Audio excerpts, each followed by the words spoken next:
नमस्कार दोस्तों, स्वागत है आपका बिहार सुप्रभात न्यूज़ चैनल में। आज है तारीख 30 सितंबर 2024, दिन सोमवार। तो चलिए देखते हैं आज के बिहार की मुख्य व ताज़ा खबरें। इससे पहले हमें कमेंट में ज़रूर बताएं कि आप न्यूज़ को किस जिले या शहर से देख रहे हैं, और अगर आपको न्यूज़ पसंद आए तो वीडियो को लाइक और चैनल को सब्सक्राइब जरूर करें। बिहार में मचा हाहाकार, 56 सालों बाद फिर दिख रहा कोसी का कहर, सीतामढ़ी में टूटा तटबंध। बिहार में बीरपुर और वाल्मीकि नगर बैराजों से लगातार पानी छोड़े जाने के बाद अब पूरे राज्य पर जल प्रलय का भारी खतरा मंडरा रहा है। अधिकारियों ने कहा कि बिहार सरकार ने रविवार को बीरपुर और वाल्मीकि नगर बैराजों से भारी पानी छोड़े जाने के बाद के राज्य के उत्तरी, दक्षिणी और मध्य हिस्सों में बाढ़ की चेतावनी जारी की है। उन्होंने बताया कि रविवार को सीतामढ़ी जिले के मदकौल गाँव में बागमती नदी का तटबंध टूट गया, जिसकी मरम्मत की जा रही है। सीतामढ़ी के जिला मजिस्ट्रेट रिची पांडे ने कहा कि इस घटना के कारण ग्रामीणों को सुरक्षित स्थानों पर पहुंचाया गया है और मरम्मत कार्य जारी है। अभी तक किसी के हताहत होने की सूचना नहीं है। 56,000 बहुत छोटी रकम है, 56 लाख होते तो सोचते, पर्ची वाले बाबा की पर्ची पर दी सफाई। बागेश्वर बाबा धीरेन्द्र शास्त्री ने 56,000 रुपये की पर्ची वाली एंट्री व्यवस्था पर सफाई दी है। उन्होंने कहा कि यह रकम बहुत छोटी है, 56 लाख रुपए होती तो सोचने वाली बात होती। धीरेन्द्र शास्त्री ने अफवाह फैलाने वालों की निंदा की है।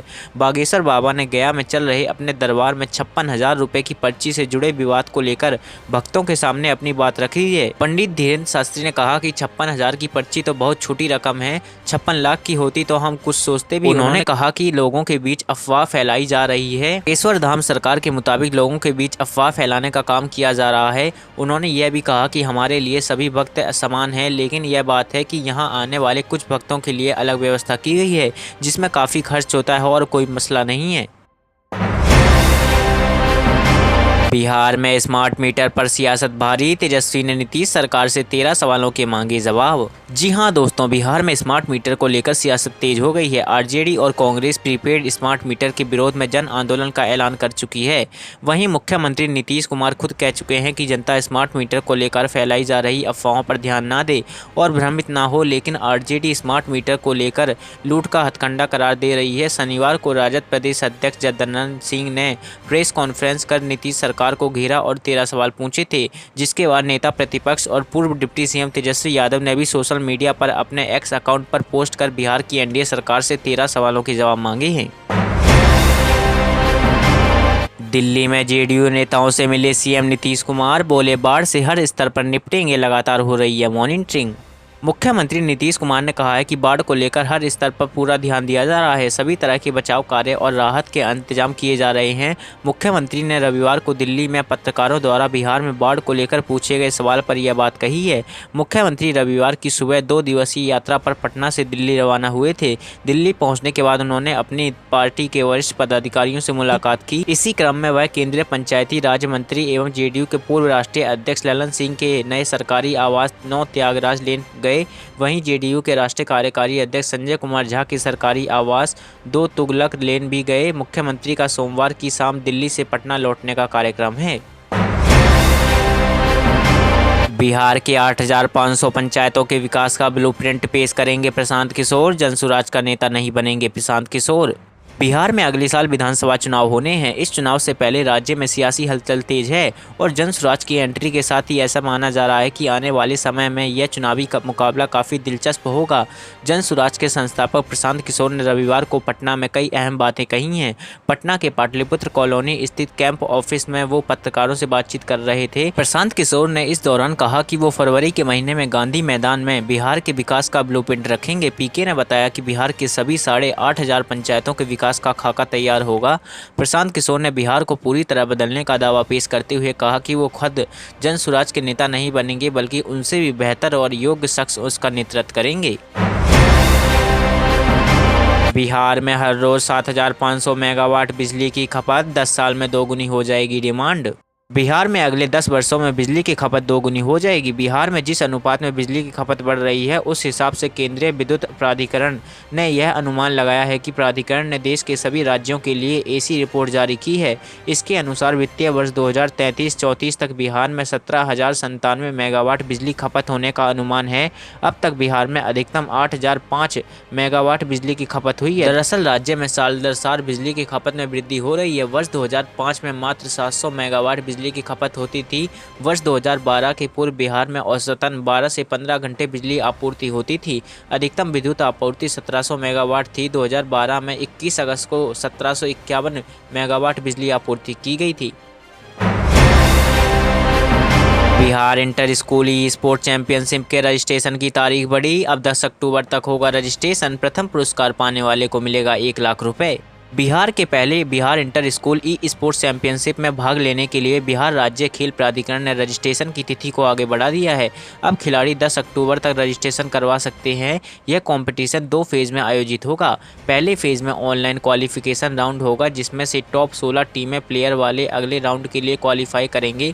अगला राउंड स्टेट लेवल फाइनल होगा, जो पाटलिपुत्र स्पोर्ट्स कॉम्प्लेक्स में आयोजित होगा। इस नई तारीख के अनुसार अब 13 से 17 अक्टूबर तक ऑनलाइन क्वालिफिकेशन होगा और 29 नवंबर को स्टेट लेवल फाइनल होगा। इस चैंपियनशिप में 4 खेल FC 24, रियल क्रिकेट 24 और चेस और BGMI में खिलाड़ी भाग लेंगे।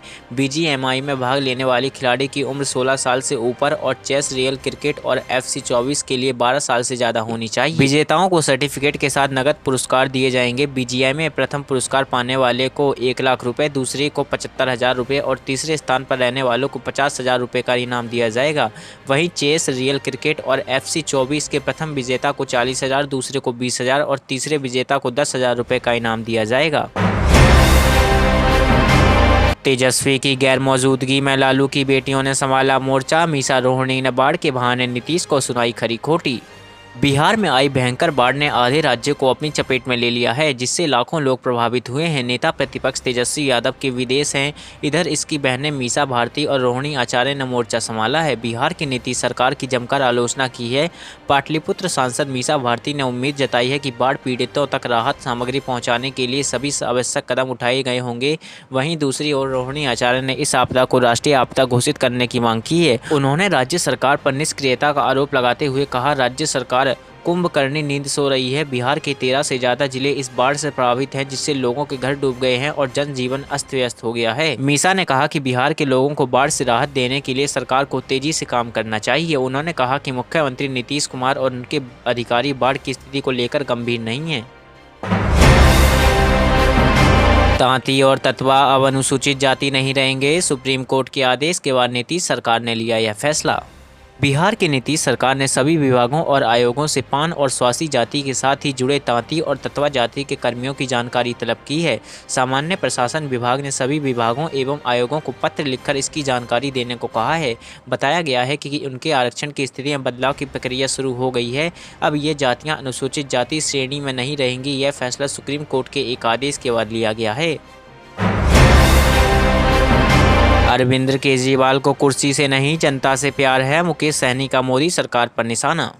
विकासशील इंसान पार्टी के अध्यक्ष मुकेश सहनी ने कहा है कि आम आदमी पार्टी के संयोजक अरविंद केजरीवाल ने जेल से निकलने के बाद दिल्ली के मुख्यमंत्री पद से इस्तीफा देकर साबित कर दिया है कि उन्हें कुर्सी से नहीं जनता से प्यार है। बिहार के पूर्व मंत्री मुकेश सहनी इस समय कांग्रेस, राष्ट्रीय जनता दल और वामपंथी दलों के महागठबंधन के साथ हैं। सहनी ने कहा कि केजरीवाल को जबरदस्ती जेल में बंद कर दिया गया था।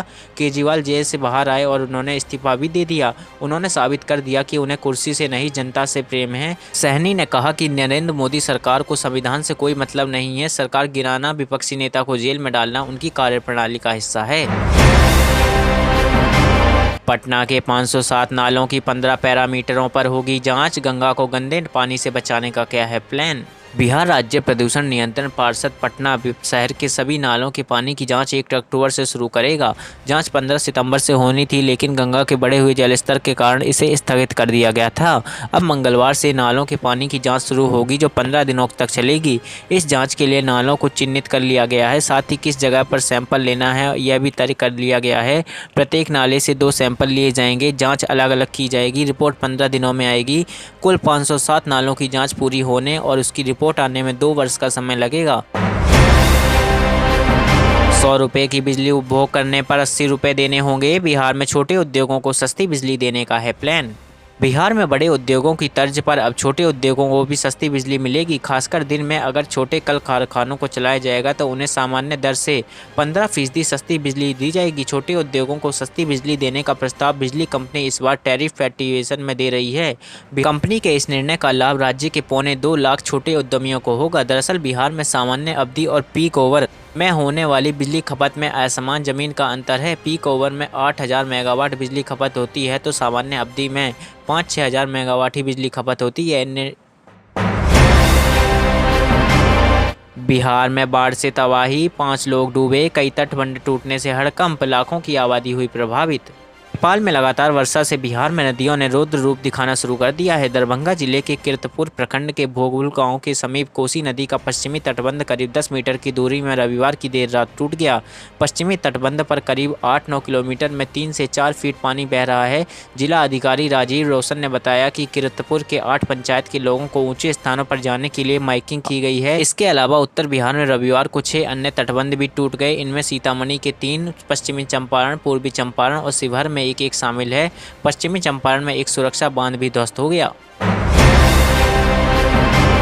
कुंभ मेले के दौरान चलाई जाएंगी 992 विशेष ट्रेनें, रेल मंत्री ने की समीक्षा बैठक। रेल मंत्रालय कुंभ मेले के लिए बड़ी संख्या में विशेष ट्रेनें चलाने की दिशा में काम कर रहा है। रेलवे के एक वरिष्ठ अधिकारी ने बताया कि कुंभ के मेले के दौरान 992 विशेष ट्रेनें संचालित की जाएंगी। कुंभ मेले का आयोजन अगले साल जनवरी में प्रयागराज में होगा। अधिकारियों के अनुसार विशेष ट्रेनें चलाने के अलावा मंत्रालय ने यात्रियों के लिए विभिन्न बुनियादी ढांचे और सुविधाओं के निर्माण के लिए 933 करोड़ रुपए निर्धारित किए हैं। कुंभ मेले के लिए प्रयागराज डिवीजन और आसपास के क्षेत्रों में 3700 करोड़ रुपए की लागत से रेलवे ट्रैक के दोहरीकरण का काम तेजी से किया जा रहा है ताकि ट्रेनों की सुचारू आवाजाही हो सके। तो ये थे आज की मुख्य और बड़ी खबरें। अगर आपको न्यूज़ पसंद आई हो तो वीडियो को लाइक और चैनल को सब्सक्राइब जरूर करें।